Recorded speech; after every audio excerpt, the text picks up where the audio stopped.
Assalamualaikum teman-teman, kembali lagi di channel YouTube aku, Safa, yuhu. Jadi di video kali ini aku mau cerita tentang pengalaman aku keterima di 3 perguruan tinggi di Indonesia. Oke, jadi sebenarnya aku itu pernah bimbel di kelas 12 tapi cuman 2 bulan pertama kelas 12 doang. Jujur gak suka yang namanya bimbel, jadi aku tuh anak yang bener-bener gak suka bimbel. Bimbel pelajaran tuh bagiku justru malah nambah stres dan juga nambah beban sehari-hariku sebagai seorang pelajar gitu kan. Aku udah harus ngerjain tugas di rumah, aku harus udah belajar di sekolah, terus tiba-tiba disuruh bimbel. Aduh, mohon maaf. Nah, terus kan jadi tuh setelah berhenti bimbel, aku tuh belajar mandiri doang kan. Jadi kalau misalkan ada yang nggak ngerti itu, aku ngandelin internet buat cari-cari sendiri. Dan untuk pelajarannya itu, penjelasan itu aku emang bener-bener ngandelin guru-guru di sekolah atau nanya ke teman yang lebih ngerti daripada aku. Tiba waktunya SNMPTN, aku masuk ke 20 besar kuota SNMPTN di jurusan aku. Waktu itu aku SMA-nya jurusan IPS. Dengan nilai rata-rata kalau nggak salah 88, sekian, dan itu waktu tahun 2018. Aku tuh SMA 2 tahun yang lalu. Aku tuh daftar ke Bisnis Islam UI, seingatku. Nah, terus aku tuh optimis banget gitu bakalan keterima. Ya dari sekolahku juga nggak ada yang ngambil, jadi kayak peluangnya lebih besar gitu untuk aku diambil dari sekolahku gitu. Nah terus setelah daftar SNMPTN, gak lama kemudian itu ada PPKB. Jadi PPKB itu buat yang belum tahu, dia itu jalur undangan kayak SNMPTN, tapi ini tuh jalur undangan yang dibuka sama UI-nya langsung. Ntar ke administrasi fiskal UI itu masuknya ke Fakultas Ilmu Administrasi. SNMPTN ternyata nggak keterima. Mungkin rezekinya di PPKB gitu, masih kayak gitu sis. Jujur ya, parah sih, sumpah parah banget. Itu mah bener-bener kurang ajar banget percaya dirinya. PPKB pengumuman ternyata nggak keterima juga. Gimana dong? Gue nggak belajar sama sekali gitu. Aku tuh bener-bener bingung gitu loh, kayak kenapa nggak keterima, dan itu tuh bener-bener nyalahin diri sendiri terus-terusan, dan bener-bener kayak nggak ikhlas gitu, bener-bener nggak ikhlas sama sekali kalau misalkan aku nggak keterima di SNMPTN sama PKB. Dan itu tuh berlangsung sampai sekitar hamin 2 minggu sebelum SBMPTN. Aku baru bisa bangkit lagi, baru bisa semangat lagi buat belajar SBMPTN. Karena sebelumnya aku bener-bener gak semangat sama sekali dan gak belajar sama sekali. Itu aku bener-bener ngerjain soal sendirian di rumah, itu bener-bener non-stop parah. Dan cuma ngandelin buku-buku soal SBMPTN yang udah aku beli di toko buku sebelumnya. Nah, terus kan udah nih belajar, terus kerjanya belajar. Itu tuh pokoknya setiap ngerjain satu paket itu pasti aku stopwatch. Jadi aku tuh selalu set stopwatch. Terus juga selalu pakai perhitungan minus. Jadi setiap soal yang salah tuh bakalan aku min. Dan itu bener-bener menurutku cara yang aku pakai minus itu bener-bener ngaruh sih sama cara belajar aku. Jadi setiap aku ngerjain paket itu harus bener-bener kayak paket pertama nih minusnya segini, salahnya segini. Berarti paket kedua aku nggak boleh nih salahnya segini, harus lebih dikit lagi kayak gitu. Bener-bener ngaruh banget sumpah ke cara belajar aku waktu itu. Nah tapi salahnya karena aku belajarnya udah hamin 2 minggu itu, aku tuh sakit gara-gara terlalu diforsir. Ini tuh bener-bener gak baik banget sih teman-teman. Jangan ditiru ya di bagian ininya. Kayak bukan jangan ditiru di bagian ininya, jangan ditiru dari bagian pertamanya sebenarnya.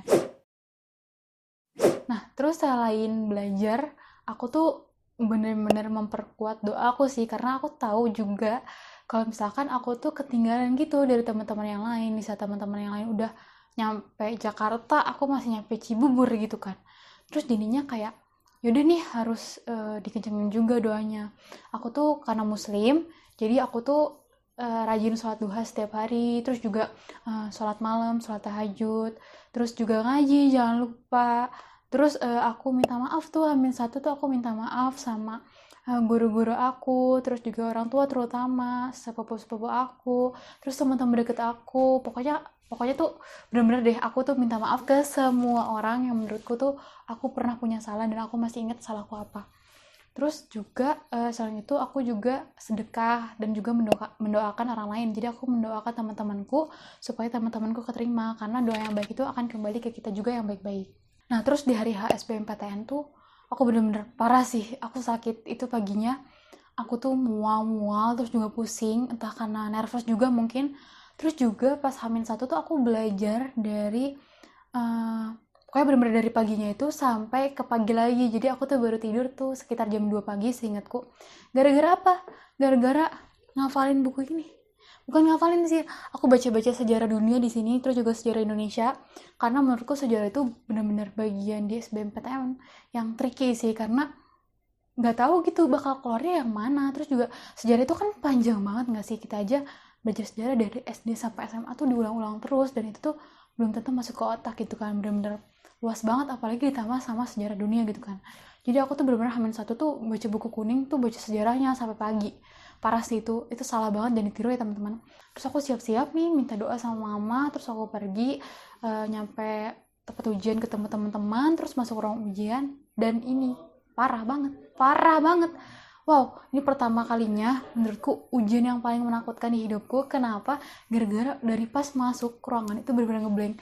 Aku bahkan sampai udah duduk terus berdiri lagi ke tas, terus duduk lagi, terus berdiri lagi, nyamperin tas, itu sampai 3 kali. Gara-gara selalu ada yang ketinggalan. Pas lagi ngerjain soalnya aja, keringetan. Udah kayak curug. Parah, itu keringetan parah. Untungnya aku tuh emang tahu gitu, aku tuh anaknya gampang keringetan, dan juga tanganku tuh selalu keringetan gitu loh teman-teman setiap harinya. Dan jadinya tuh aku ngerjain soalnya waktu itu tuh di atas soal gitu.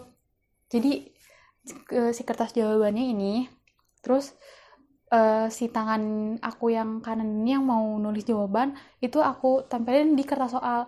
Jadi keringetnya itu nempelnya di kertas soal, bukan di jawabannya. Kan kalau di jawabannya kan ngaruh nanti ke jawabannya kan, soalnya AJK-nya tuh nggak boleh basah, nggak boleh lecek lah, dan lain-lain itu kan. Itu tuh waktu bagian TPA. Jadi tuh dulu SBMPTN 2018 tuh ada 2 TPA sama TPS. Nah di TPA ini ada TKPA, matematika, Indo-Inggris, terus di TPS itu ada ekonomi, sejarah, geografi, sosiologi kalau nggak salah. Pas di TPA ini aku benar-benar fokus sama TKPA. TKPA tuh yang kayak tes-tes psikologi gitu loh, kayak mencocokkan gambar satu ke gambar 2, terus juga kayak ada sinonim, ada antonim, ada analogi, dan lain-lainnya itu kan. Dan kalau matematika ini benar-benar kayak udah sebisanya aja, benar-benar sebisanya aja. Kalau nggak salah waktu itu SBMPTN 2018 itu aku cuma ngerjain matematika tuh 4 atau 5 soal gitu, bener-bener melotok gitu di otakku. Sisanya nggak aku kerjain, dari 15 soal kalau nggak salah. Di TPS itu aku karena mau masuk ke akuntansi, waktu itu aku daftar ke akuntansi UB sama ke akuntansi UNS, terus jurnalistik Unpad. Terus aku karena duanya itu akuntansi, jadi aku memfokuskan diri aku di TPS-nya itu ekonomi akuntansi. Terus sisanya ya udahlah ya, terutama sejarahnya, karena benar-benar sejarahnya tuh wah, ujiannya udah selesai. Terus aku pulang, sumpah nangis. Aku pulang tuh nangis, kayak minta maaf gitu sama mama. Maafin ya kalau nanti gak keterima. Maafin ya tadi kakak gak bisa ngerjain soalnya. Maafin ya kakak gak tahu bakalan kayak gimana. Bener-bener nangis nyampe rumah tuh aku bener-bener sujud di kaki mamaku, terus aku meluk mamaku, terus nangis. Kayak sepasrah itu men. Nah waktu tahun 2018 itu cuman selang waktu seminggu itu dari SBMPTN ke SIMAK UI. Dan karena udah capek banget parah, aku udah bener-bener capek banget untuk belajar, dan jadinya ya gitu, nggak belajar lagi, emang dableng anaknya. Nah terus udah nih kan hari H SIMAK UI, terus bener-bener kayak ya udah ngerjain aja gitu, bener-bener kayak nggak tahu itu bener apa salah. Saking nggak taunya, saking susahnya soal SIMAK UI itu, bener-bener sampai nggak tahu itu tuh bener atau salah bagiku ya. Terus terutama aku nggak belajar juga kan, jadi aku bener-bener ngandelin materi-materi yang udah pernah keluar di SBMPTN, terus juga materi-materi yang udah aku pelajarin buat SBMPTN gitu, karena cuma selang seminggu waktu itu. Dan itu tuh waktu SIMAK UI 2018 itu aku daftarin diri ke psikologi, dan keduanya tuh SASCEP. Dua-duanya tuh jurusan tinggi di UI. Aku kira SASCEP nggak tinggi, ternyata tinggi. salah SBMPTN-nya udah, SIMAK-nya udah, ya kan.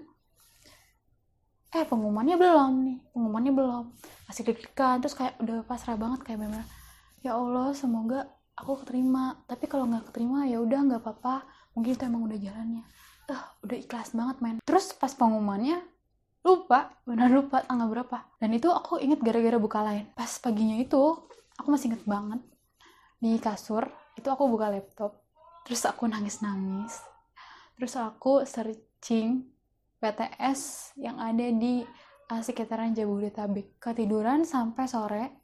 Dan itu tuh harusnya masih sejam atau 2 jam gitu ya sebelum pengumuman SBMPTN, tapi ternyata dimajuin pengumumannya waktu itu tahun 2018. Pas ke pengumuman, teman-temanku banyak yang gak keterima, dan makin-makin dong aku kayak udah deh pasrah aja, bener-bener kayak ya udahlah gitu kan, nggak mau buka, bener-bener nggak mau buka hasil SBMPTN itu, bener-bener nggak mau buka. Terus akhirnya ini deh aku buka aja, tapi patokanku tuh pas buka tuh aku nggak mau nyari kata selamatnya, tapi nyari apakah ada nama universitasnya atau enggak gitu kan.